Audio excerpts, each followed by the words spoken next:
নমস্কার বন্ধুরা, আশা করি তোমরা সকলে ভালো আছো, সুস্থ আছো। দেখো রান্নাঘরে চলে এসেছি। খুব সুন্দর একটা রান্না করব, একদম মানে কি বলবো, খুব তাড়াতাড়ি হয়ে যাবে।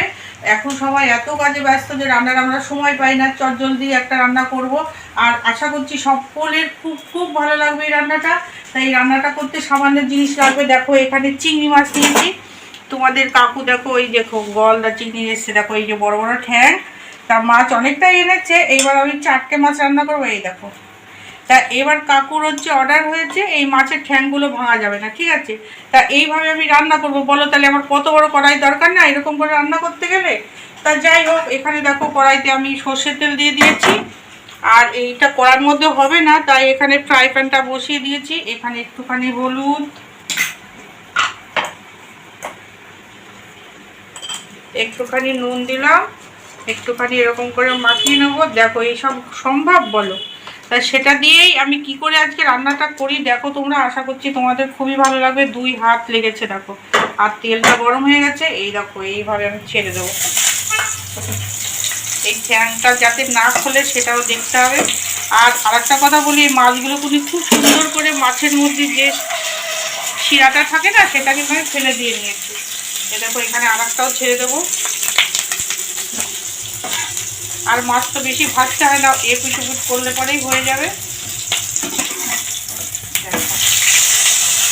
এবার কাকু তো এখন এখানে নেই, এই রান্নাটা যদি ঠিকঠাক করে কাকুকে দেখাতে বলি যে তার ফ্যানগুলো অক্ষত আছে, তাদের সে খুশিই হবে।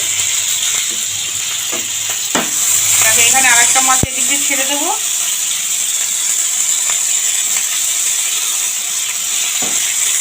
দেখো এই দুটো হয়ে গেছে, নামিয়ে নিচ্ছি। এটাও ভেজে নিচ্ছি। দেখো মাছের যে পাগুলো আছে, দেখো অক্ষত আছে, এখনো খোলে ঠোলেনি। রান্না করতে গিয়ে কী হবে জানি না। তা দেখো এখানে আবার একটুখানি তেল দিয়ে নেব। দেখো এখানে তোমাদের একটুখানি বলে দিচ্ছি, এখানে 3টে কাঁচা লঙ্কা আছে, একটুখানি পোস্ত আছে, আর 5-6টা কাজু আছে। আর এখানে একটুখানি টক দই নিয়েছি। এখানে সামান্য একটুখানি আদা বাটা নিয়েছি। আর দেখো এখানে একটুখানি আবার তেল দিয়ে দিয়েছি। এখানে এই যে গোটা জিরে সামান্য একটু নিয়েছি, কারণ অল্প মাছ। এখানে একটা তেজপাতা নিয়েছি, ছিঁড়ে দিলাম। এই যে আদাটা দিয়ে দিলাম।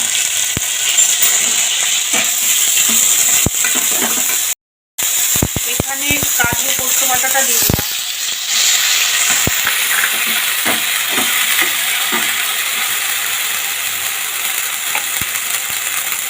এখানে একটু হলুদ গুঁড়ো দিলাম।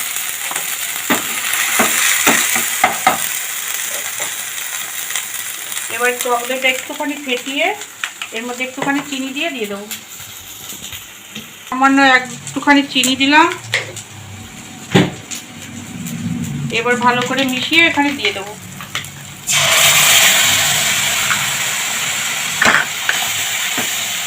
এবার বাটিগুলো ধুয়ে একটুখানি জল দেবো।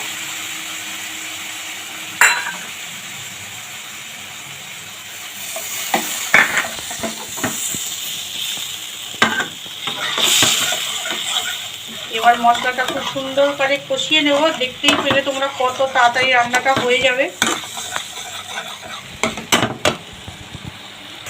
এখানে দেখো একটুখানি কাশ্মীর লঙ্কার গুঁড়ো দেবো, কারণ কালারটা একটু ভালো হবে, তবে তো তোমাদের দেখে লোভ হবে বলো।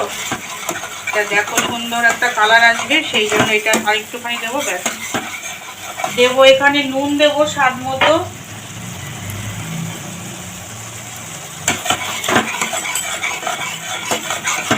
আর একটুখানি কষিয়ে নেব। দেখো কত চটজলদি রান্নাটা হয়ে যাচ্ছে। দেখো দেখো মশলাটা কি সুন্দর কষানো হয়ে গেছে, দেখো তেল বেরিয়ে গেছে। এবার এখানে একটুখানি জল দিয়ে দেবো, কারণ চিংড়ি মাছ রান্না করতে একদমই সময় লাগে না, তাড়াতাড়ি হয়ে যায়।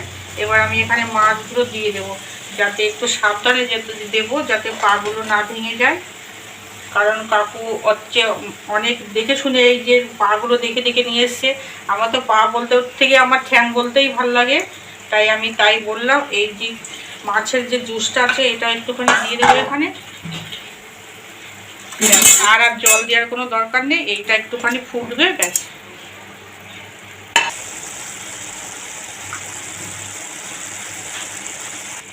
দেখো বন্ধুরা, রান্নাটা আমার হয়ে গেছে, গ্যাসটা কমিয়ে দিয়েছি। এখানে একটুখানি গরম মশলার গুঁড়ো দিলাম, এখানে পেঁয়াজ রসুন কিন্তু কিছু ব্যবহার হয়নি, এখানে একদম যা যা জিনিস দিয়েছি প্রত্যেকটা খুবই সুন্দর, খাওয়ার জন্য শরীরের জন্য ভালো।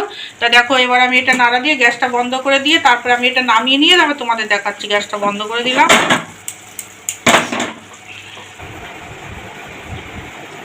দেখো বন্ধুরা, রান্নাঘরের থেকে খাবার ঘরে চলে এসেছে। আর দেখো কি দারুণ একটা চিংড়ি মাছের রেসিপি করলাম।